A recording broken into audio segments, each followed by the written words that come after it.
Hello, everybody. It is the Clean Breakthrough podcast powered by Greenville Transition. I am one of your hosts, Cole Cowan, a licensed professional counselor in Greenville, South Carolina. I got my two comrades with me today. Boys, we got David McNeese hot on the mic. David, go. Say something. There he is, dude. David McNeese. And then we got Mr. Lucas Coleman. Sosha, come on down. Very, very nice, boys. Very good. All right, how was that intro? Is that pretty good? That good? That was pretty good. Okay, that juice. We'll rock and roll with that one. Bringing that juice. Okay, David, you got a topic for us today? I do have a discussion points. Yeah, I'll let you read it to us, please, if you don't mind. Yeah, so this topic was brought to us from a family member, a mom that listens to the podcast. And she said she was listening to another video and that Lucas mentioned something in the holiday podcast about that one family member who's going to want to bring their beer to a gathering or other substance. So here is another topic I would love to hear you all discuss. And she says, how can you manage frustrations or anger toward family members who don't show the same support for someone in recovery as they would for someone with another condition? For example, if you had a family gathering and you had someone who had a peanut allergy, I guarantee every family member would be careful not to bring something with that ingredient and not even question it. If it is someone in recovery, I feel it can become a "that's not my problem" mentality. And I'll note, this isn't just from any listener. This is from our number one listener. This is true. Perhaps our only listener. Number one fan. But we really appreciate the question. It's a great question. Really good question.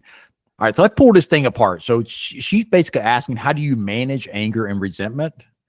Yes. At people not being respectful of people's more or less allergies to alcohol or substances and not bringing those around, correct?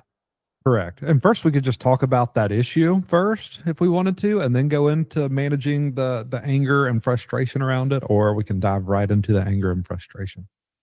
Let's talk around the issue at first, perhaps. Okay. How about maybe for both of you guys, could y'all share some of your early experiences when you realized people were intentionally not bringing alcohol around you or substances around you? And do you recall having that experience ever? The reason I ask is I have a good friend who's several years sober, over 5 years sober. But that was something that we were pretty intentional about in our friend group at first, was not having alcohol around. And then we had some really good conversations about it. And he's like, it kind of makes me feel a little weird. I want y'all just to treat me like normal. I'm good. And I'll let you know if I'm not, you know what I mean? But that was after a year or so sober. And that was just, I think really more of a product of having multiple good conversations. What was it like for both of you when people started being more intentional about not bringing substances around? Or did you even notice that? I don't remember that being an issue in the beginning. I mean, obviously when it's not family, there's only so much you can control. But I don't remember my family really bringing it up for the first 9 months, a year. And I would say maybe after close to a year of sobriety, I can remember one of my sisters saying something to me about it, being like, hey, would it bother you if I had wine, if I brought wine to this thing, or if,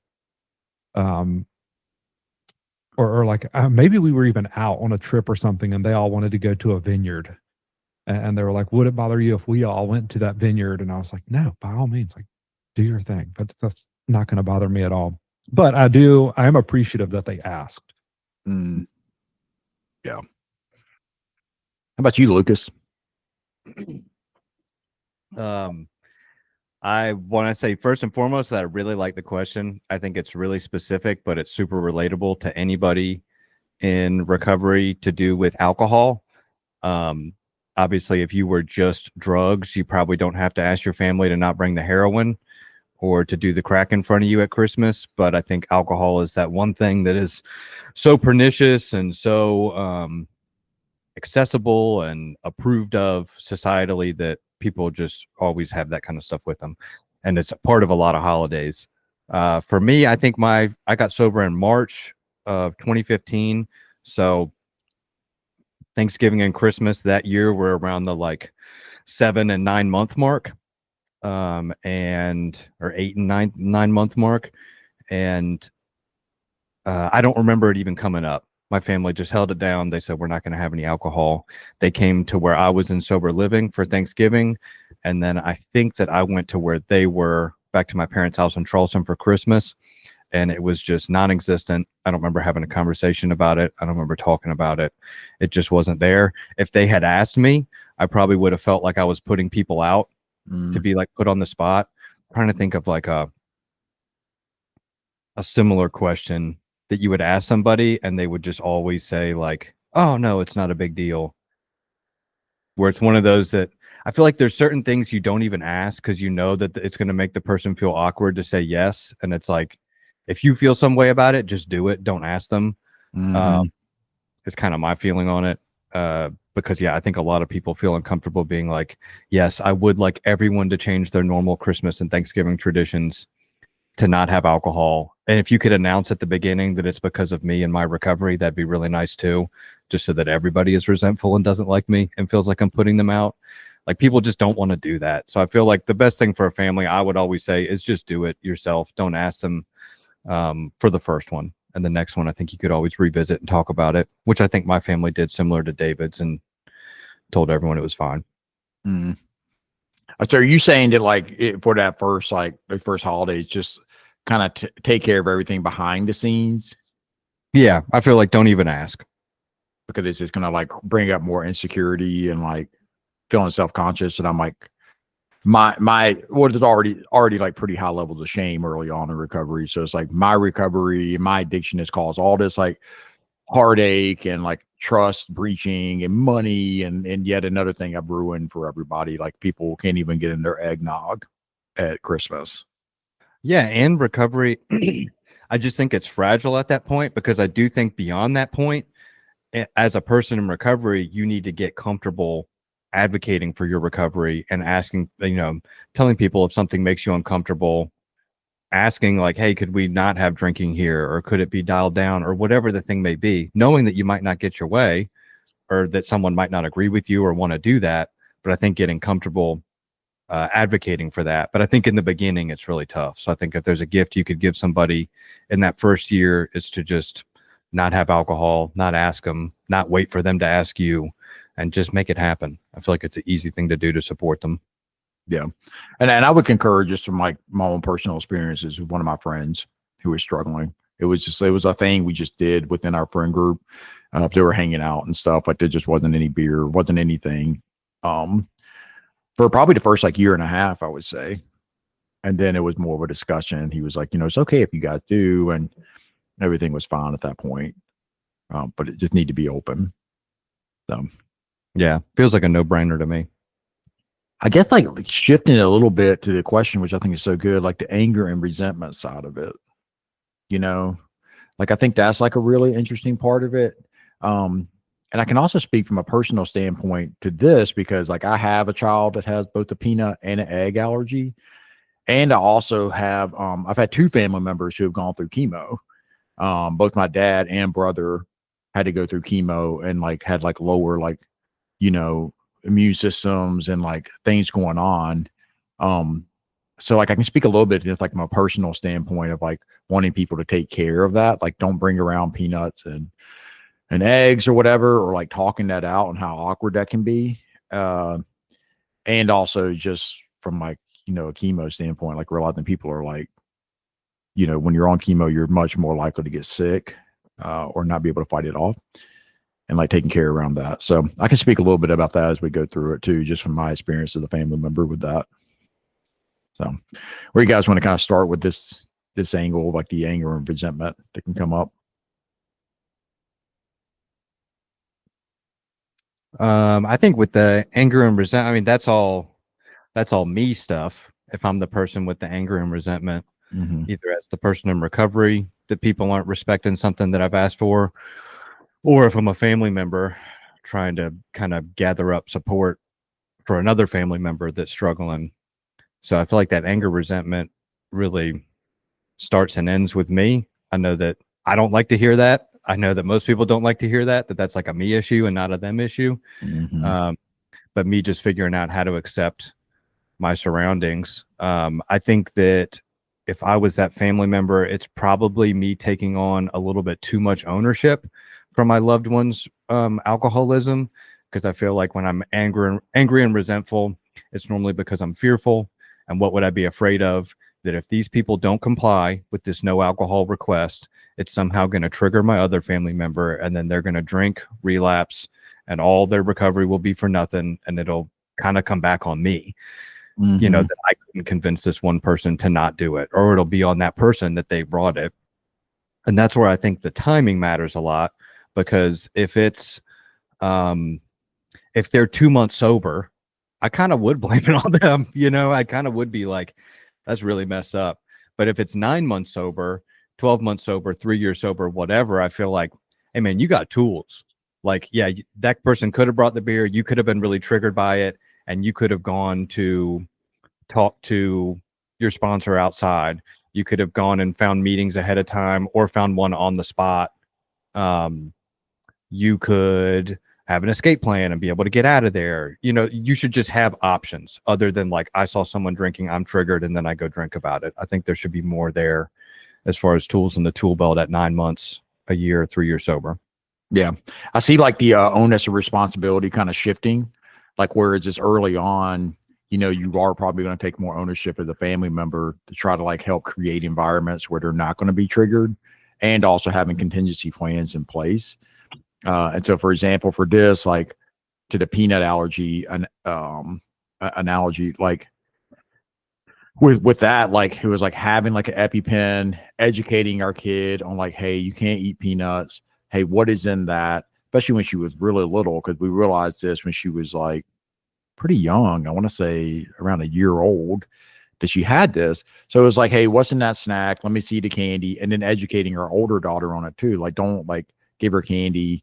The peanut and the peanut butter in the house is on the top shelf of the pantry, like where people couldn't get to it, because it wasn't a situation in which like she couldn't be around peanuts, like even in the house. But there is like precautions that are put in place. Same thing with like if we had like Halloween candy or candy in the house, it was never like, you know, Reese's or anything to have peanuts in it. So we took a lot of like ownership or responsibility early on. And then as she has gotten older, and we put plans in place, we understand like how to use the EpiPen. We've educated her on like, hey, look out for this candy. You can't have this. You can't have this. We tried like different medicines that have actually like helped with her peanut allergy. That it's like shifted. So now it's a thing where she knows, even at 6 years old, like, hey, Dad, can I have this? And she'll come ask. You know what I mean? And like everybody in our friend group and our family is aware of it. But they're also, it's like, hey, not you can't have every single thing. But if your 6-year-old can learn that, you know, somebody who's older can learn that as well.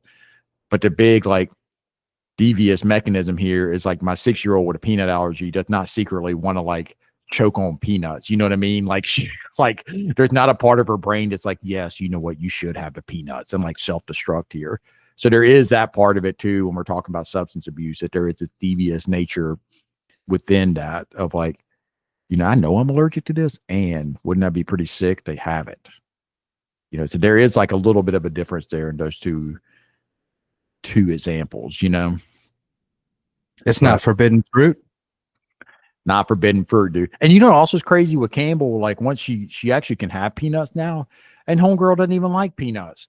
She didn't even like peanut butter. It's the saddest thing in the world. I'm like, do you like a Reese's? I've like given her Reese's. She's like, man, it's fine. I'm like, it's fine. Maybe she was just traumatized.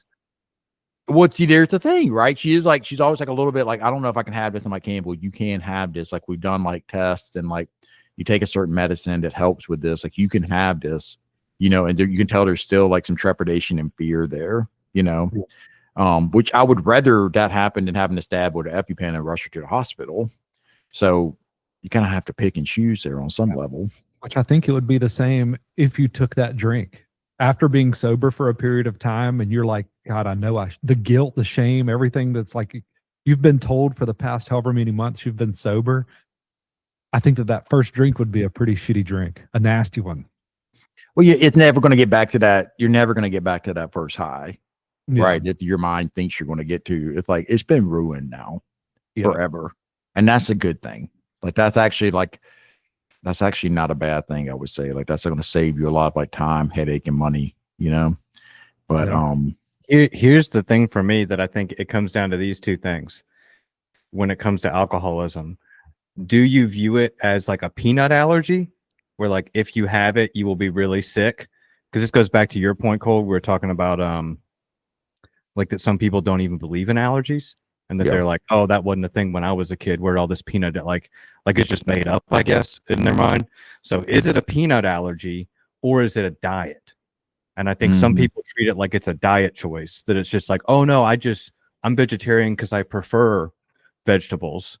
And people were like, well, you know, tough. Like I'm not working my event and my food and all this stuff around you just because you have a preference. Versus like, no, I will become seriously injured, hurt, whatever.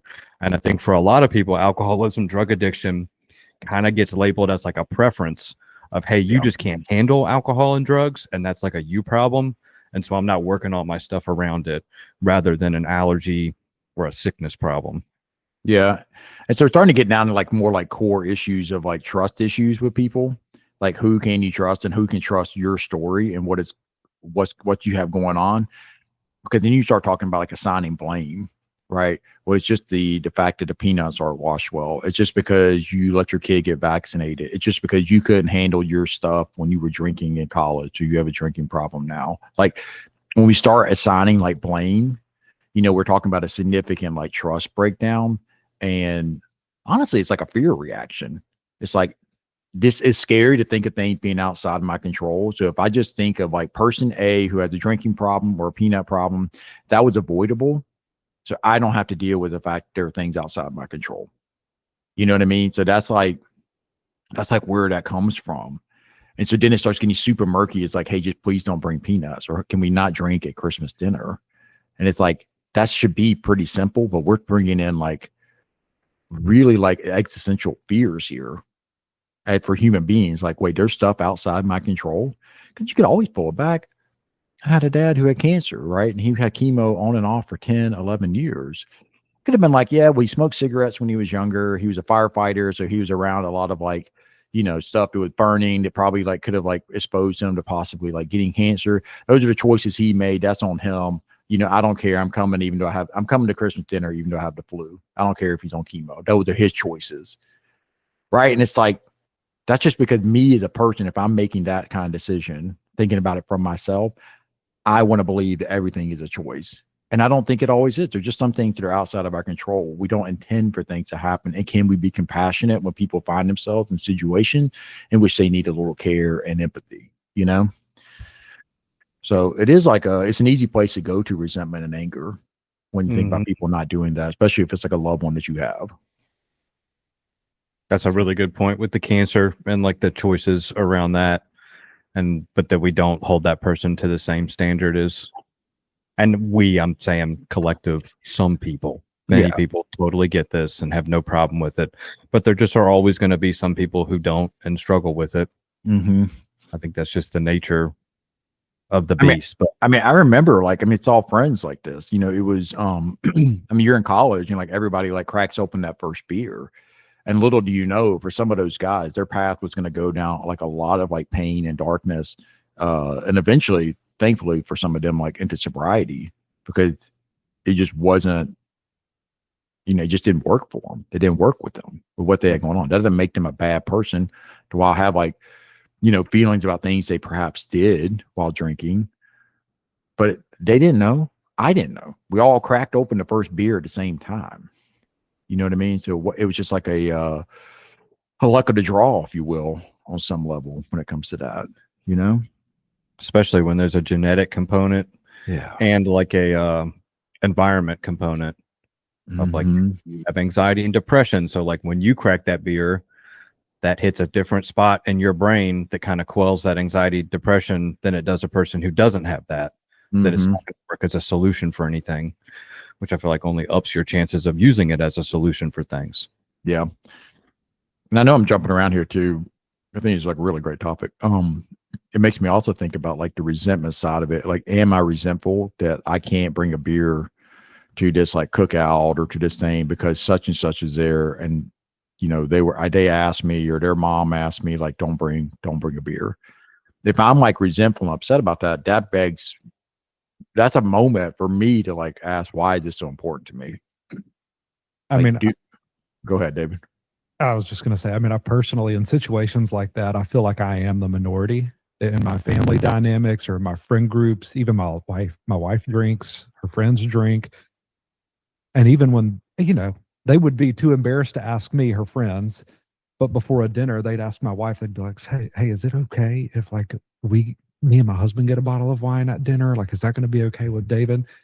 And I want to lean over the table and be like, hey guys, I wouldn't have come here to dinner tonight if I didn't think that was going to be an option. Like, and I think this, you both said it boils down to like what's in our control and accepting what's in and out of our control and how other people are going to act. So like, I've got to be willing to bow out of any activity like that if I get uncomfortable or if it's not a place that I want to be. And then they have to accept that, you know, that might hurt people's feelings. That's the other side of it. But I think that's just the reality of this. Yeah. But I think too, like if you're going to that dinner or that whatever trip, you have to ask yourself, like, why am I going? Mhm. And so like, here's a good example. Like the three of us went to Vegas a couple years ago and we had two other buddies that went with it too. Out of all of us, like the only person that was not sober was me. And so we had like a great time in Vegas and everything. But I like going in that trip, I'm like, I'm not going to drink because like I'm going with four sober bros. Like we're having a good time. The point of the trip is to not go to Vegas and get hammered or even like to catch a buzz. Like we're going to go to casinos. We're going to go to like a UFC fight. We're going to go to let's see the Hoover Dam, which was amazing. I will say. For our one listener out there, if you've not been to the Hoover Dam, you should go. Incredible. Like, why am I here? You know what I mean? Like, kind of pulling back. Like, what is the point of this? And I was like, yeah, totally. Like, it's fine. Like, this is good. Like, I had a great time. Didn't need it. And so there is like a little bit of a personal challenge there, like especially in adulthood, that we can get so married to like we have to have that beer or wine to have a good time, even if we wouldn't say we have a problem. That we need to really like check that.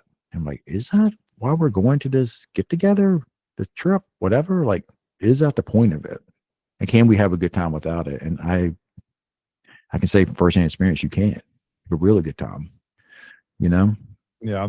I keep thinking about, you know, I feel very lucky in a sense that when I got sober, it was pretty early that I felt comfortable being around people drinking, smoking weed, even like music was important to me, much more important earlier on in my sobriety. Like it was important for me to continue to go to concerts and go shoot pool with the guys at the bar and stuff like that. But some people, that's not the case. I mean, and who's to say how long someone needs to be okay with something if they're ever okay with it? So it's easy for me to sit here and say that like, oh, you should be good after a year, but like that's not everyone's experience. And some people might go years without ever feeling comfortable around a bar room or a concert where people are smoking weed all around them. And that's okay too. But I think again, you know, it's just like what you can and can't control. And if you need to bow out of those things, you do it, but you're like the minority. Yeah. And I know you guys can speak to this too. Like when you think about people we have talked to who have relapse, I can't think of anybody who was like, yeah, my Uncle Frank was like sitting there, just watch Home Alone this weekend, by the way. My Uncle Frank was sitting there drinking like, you know, a gin and tonic, and I just had to have it. That's where my relapse started.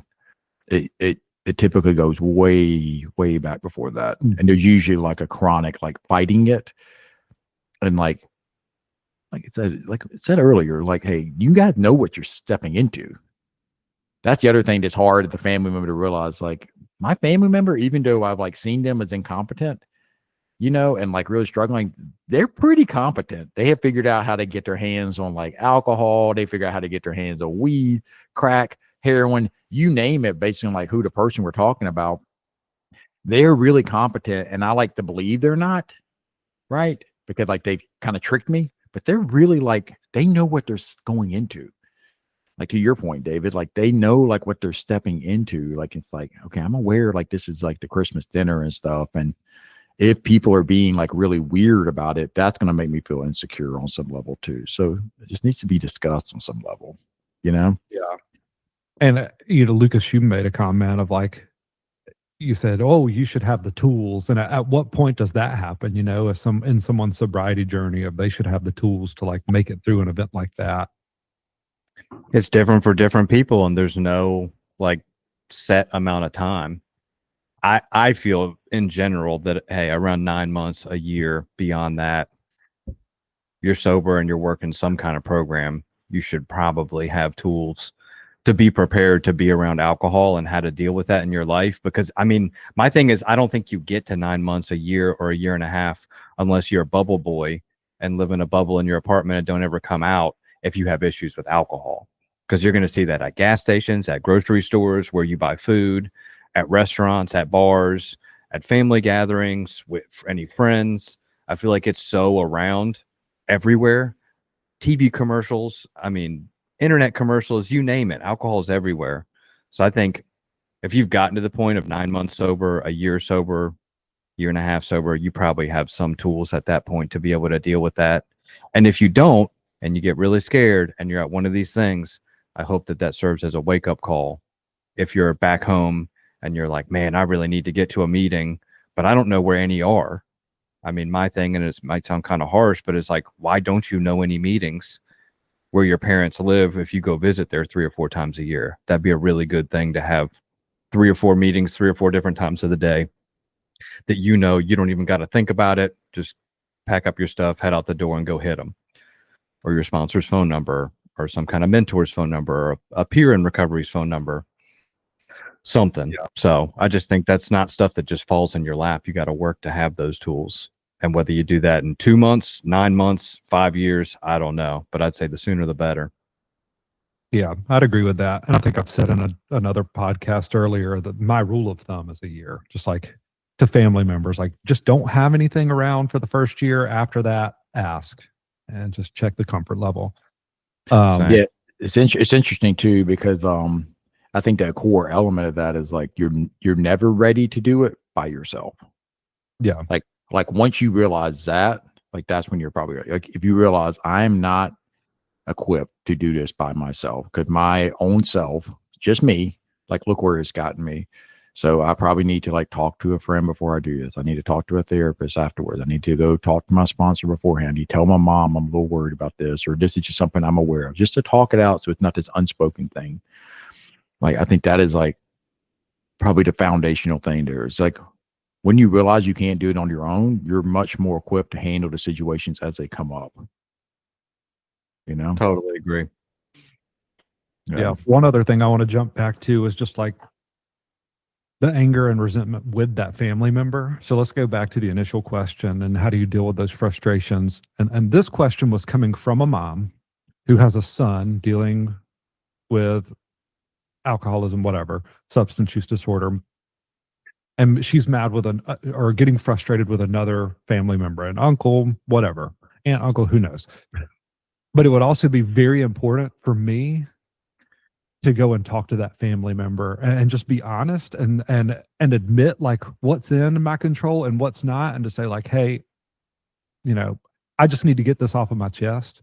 I know that this is out of my control. I know that this is like a thing going on in my family, your extended family. But it really hurt my feelings when this happened. And you weren't willing, to leave alcohol at home because, and this is why, A, B, and C. I would just need to get that off of my chest and say, and just lead with, try not to play the blame game too much, and lead with honesty of, it's important. Family is important to me, and I want my son to experience that. I want him to be around family. And it just hurts me that maybe that can't happen as much now because he's struggling with something that you're not willing to like put down in order to hang out, you know. Mm. Just like you were saying about Las Vegas, like you were going to Las Vegas with a bunch of sober guys and you were like, hey, this isn't a drinking trip. This is me hanging out with guys. And we're just here to hang out, have a good time. Guys, this isn't a drinking trip. It's a gambling trip. Yeah. No drinking, only gambling. Where's the Oyo at, dude? Get to the Oyo. No, I think that I think also when you have that conversation, like you were saying, David, it might point to different issues. Like it may be because they say, I just don't see why I can't bring it and he can't control it. And that might be an education issue. It may be I think he's just making stuff up and acting like, you know, people can't drink around him, but it's really not even that big a deal. That sounds like a trust issue as far as the relationship goes, like trust and control. So I think it could point to different directions for like kind of how you attack that, not attack, but just how you respond to it.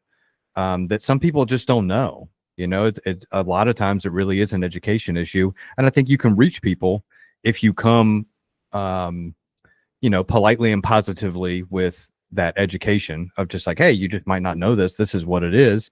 And they might leave with a totally different frame of mind, not only for that situation, but situations in the future and more empathy for people in recovery in the future. And then if it's a trust issue, I think that's something that can be fixed within families too, you know, of like, I just think you're trying to make a big deal out of this and just to control me.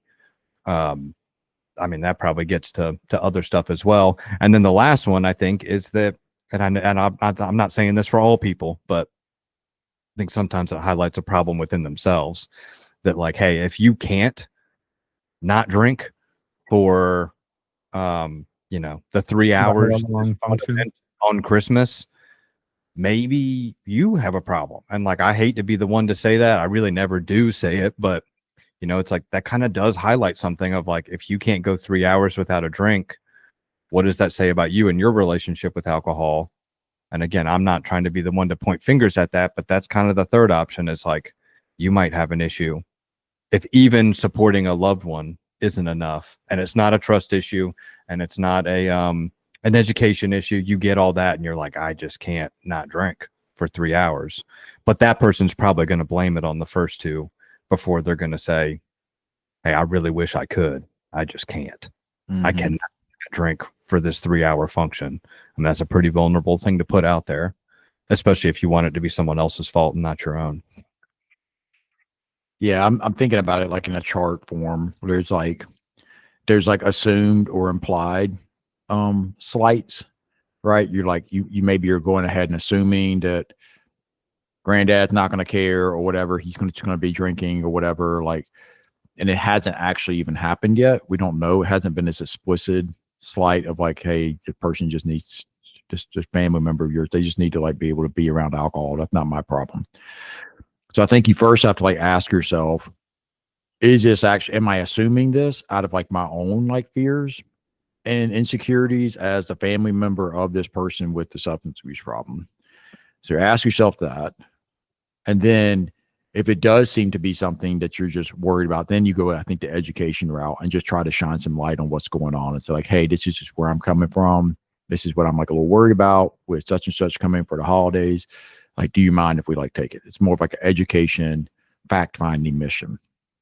If you do the fact-finding mission, and then it turns out the person is explicitly like very negative towards your family member about like, I'm gonna still bring my like gin and tonics, whatever. Like, I don't care what he did. He's the one who created this. He's the one who's an alcoholic, not me, not my problem. Then I think you go a little bit different route. Like once you have those facts and it's more of a request of like, hey, I ask you please not do that. And then boundaries. So it's just like, and the boundaries can look at different ways. I mean, like you just don't go to said function, or going into it, you and your family member have like a game plan. Like that's no different from like me with my like 6-year-old going into like a bigger family function. And I know there's a better chance that there's going to be eggs and peanuts there. Hey, make sure we have the EpiPen. Hey, if you get a treat, like come grab me first, special dessert, let me know. Like just having a plan going into it, because there's not as much like communication and trust in that situation if we're going to go. Right.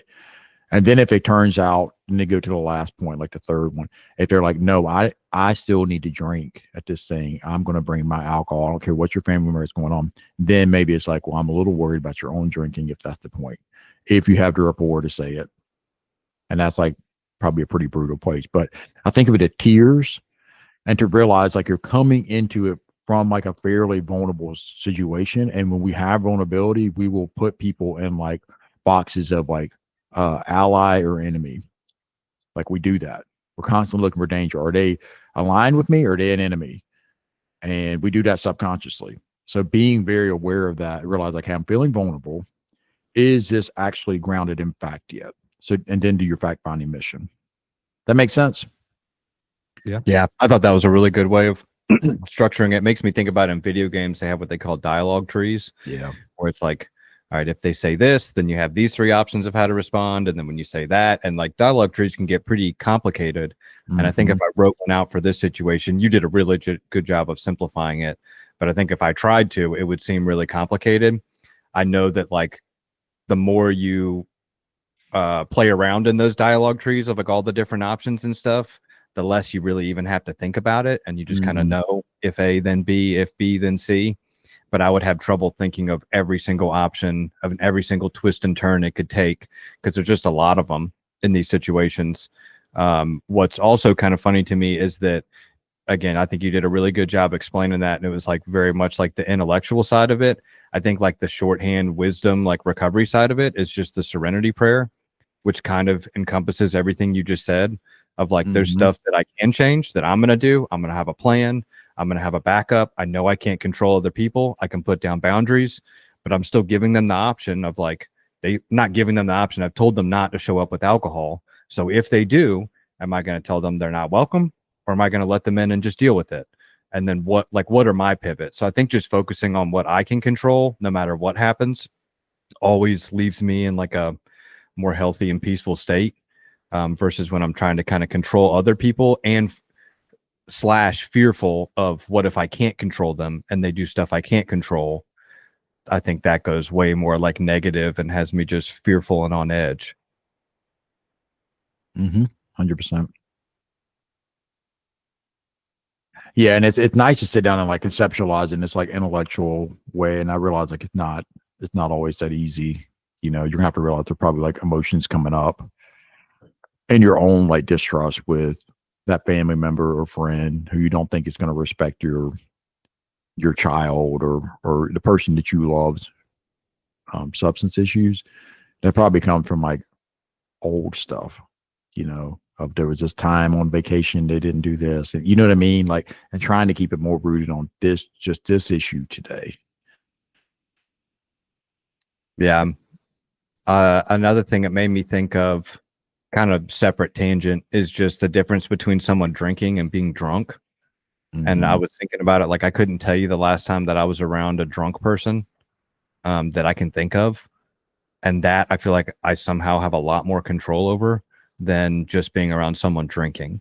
I think there's a certain amount of people just drinking in the world that I kind of do have to accept to be a part of the world. Gas stations, grocery stores, restaurants, family events, friend events, functions, parties, all that kind of stuff.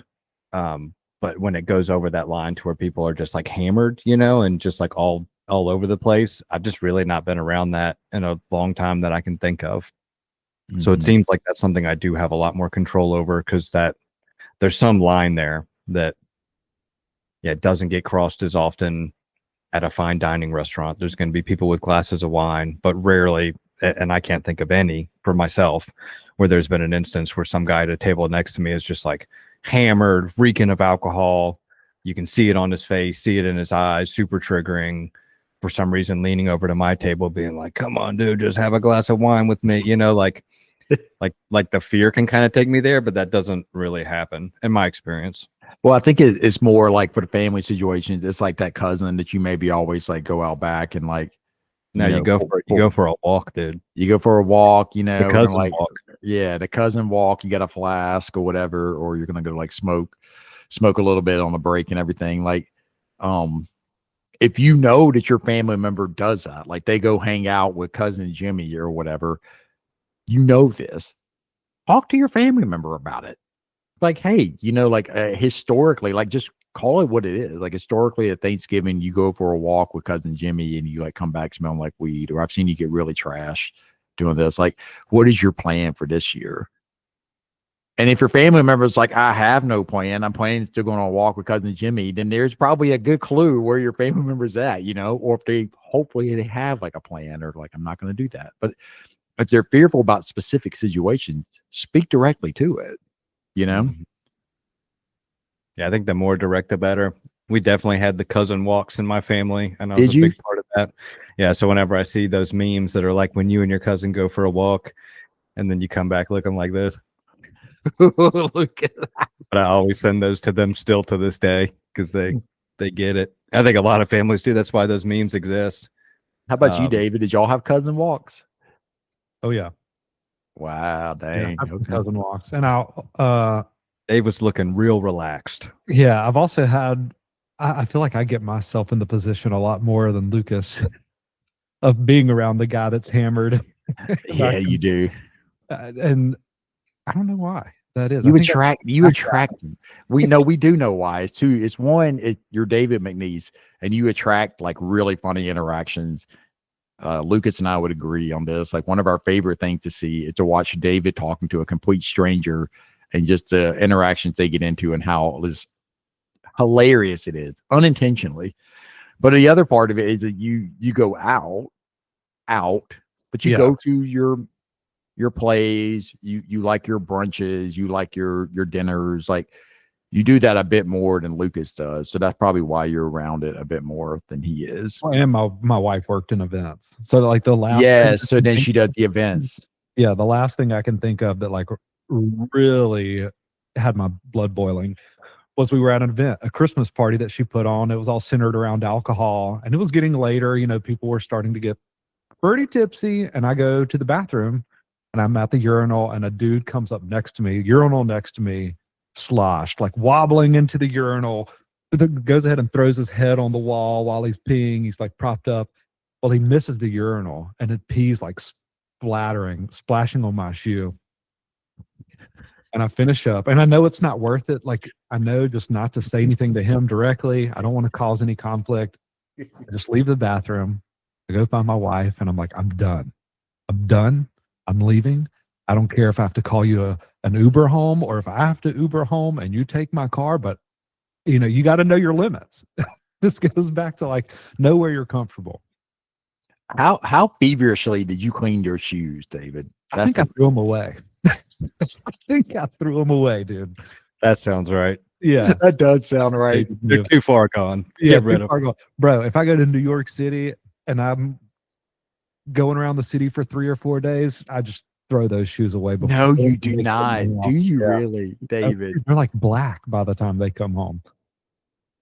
I think a difference too, and some of this I think is just like being intentional. Like David, I don't think it bothers you possibly to the same extent that it does me, but I think some of it's like how you set up your life. And I mean, my wife is in recovery. My wife's job was working in recovery. So even if I went to like a work event for her, her life, it was all like recovery focused and mostly people in recovery.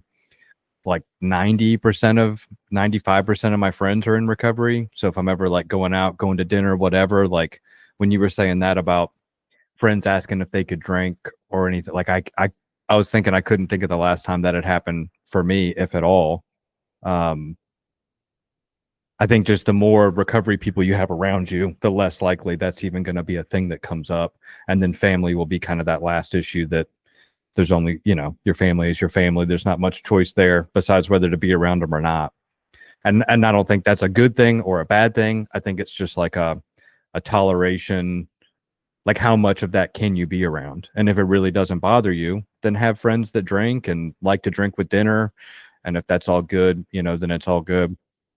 And if it's not, then probably have more friends in recovery that kind of line up with your values, at least on that one thing there. And then you probably won't have people drinking at dinner. So I think some of it's just like, what can you withstand, and then set up your life kind of around that accordingly. Yeah. One other thing I think of is I want to go take you boys back on a memory lane journey to my dating days. And way before my wife, and I'm on dating apps. Morgan, earmuffs. Yeah, I can remember just having so much fear around being on dating apps. Girls, it was popular to like meet at a bar or go for a drink first for the first interaction. And I was getting asked that a lot of like, oh, well, we should just meet up for a drink. And I'm like, well, what do I say? Like so much fear wrapped in that. And eventually I got to this place where I just put it on my profile of like, I'm sober. I don't drink. And it ultimately it came down to this place of self-worth and pride that I'd built up of this is just who I am. And if you can't accept me for that, then like, that's fine. And I'm okay with you not being a part of my life. And I think ultimately that kind of goes into family too, of like, hey, this is just who I am and I'm proud of who I am. And like, if you're not okay with that person and you need to go a separate path, it's better that it's that way, like I will welcome open arms, but like, it's just who I am. And I even feel that way, like going out with my wife. A lot of times her friends will be like, David seems like he's the one that's drank more than anybody here. He's up dancing on the stage, singing karaoke, and he's sober. Yep. And it's just part of like, having a sense of pride and self-worth and being okay with, what you have going on. Mm-hmm. Yeah. Realizing that you don't need that to like just be who you are. Yeah. And all of the guys have to get to that point. Like we're trying to get them all to that point of like, hey, this is just who you are and it's okay. And I just thought of this. I want to read it really quick. I sent this to my wife last night. And I think it kind of ties in. Maybe not. But it says the goal isn't just to be sober. It's to build a life you don't need to escape from.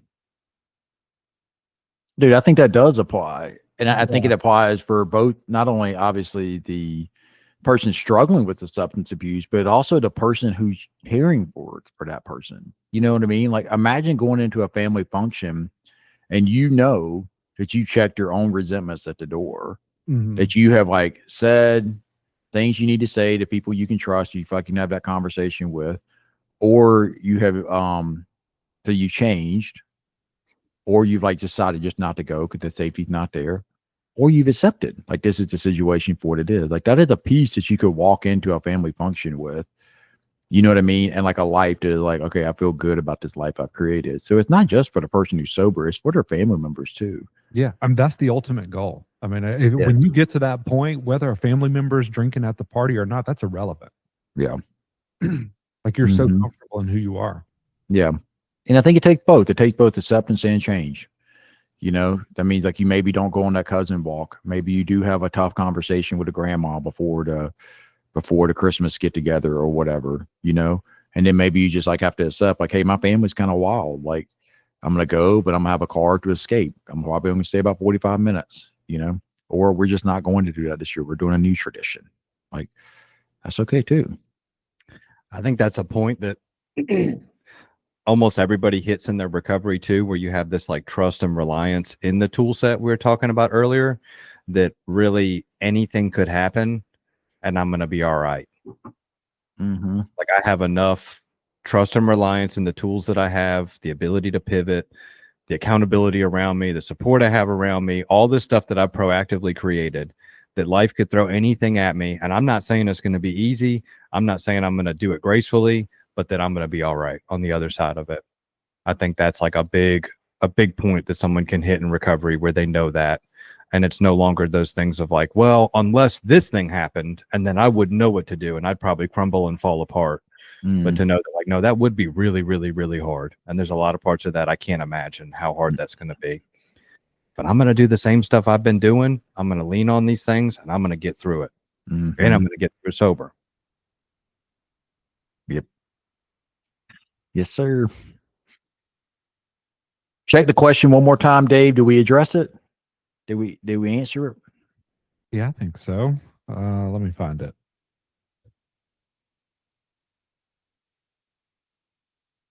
Yeah. How can you manage frustration or anger toward family members who don't show the same support for someone in recovery as they would for someone with another condition, like the peanut allergy?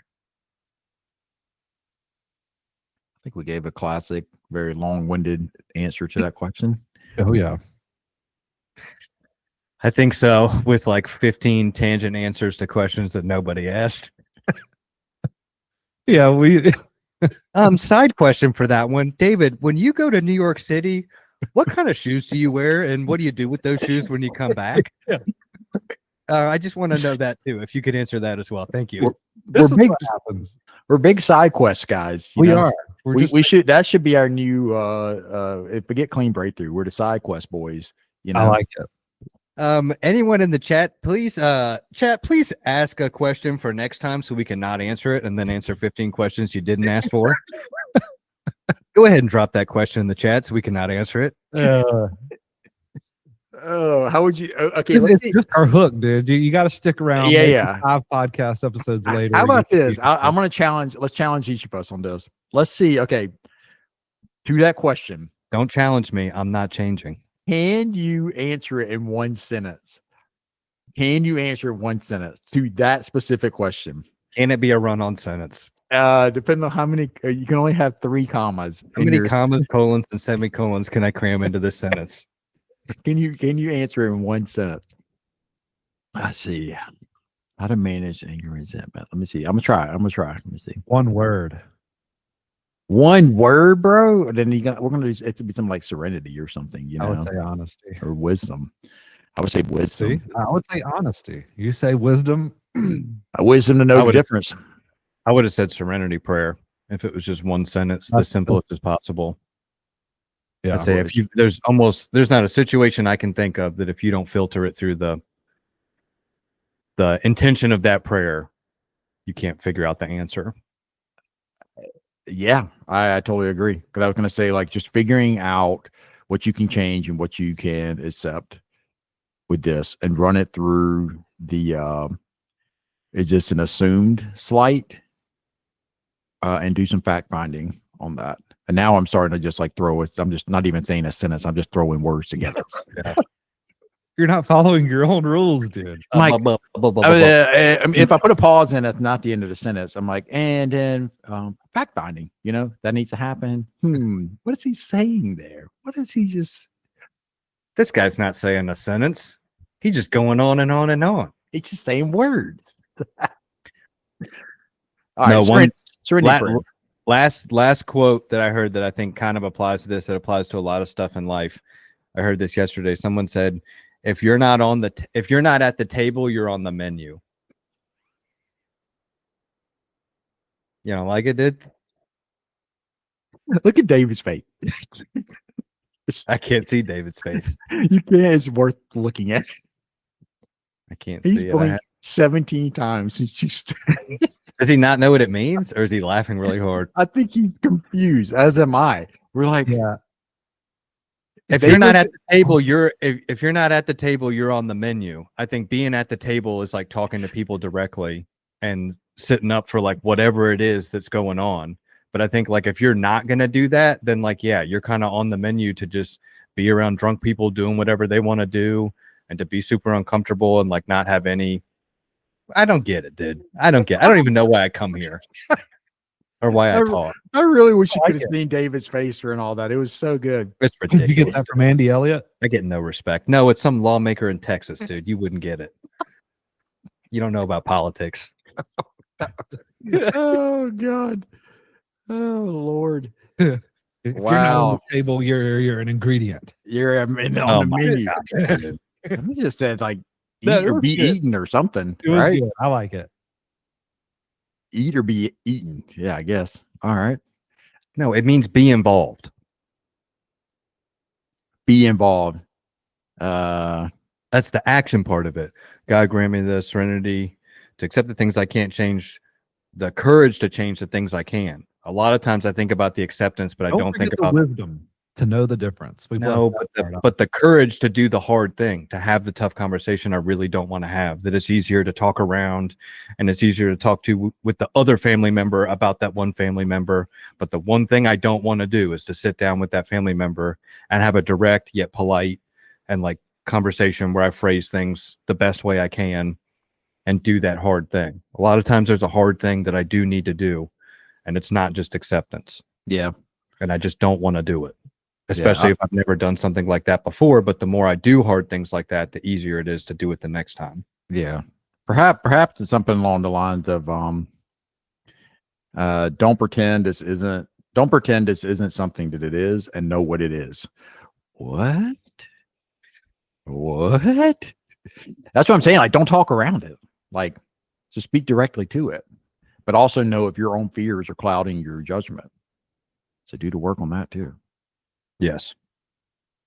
All right. Well, that's the last time I give anything for this podcast, and this will be my last time here. So, thanks to the one fan.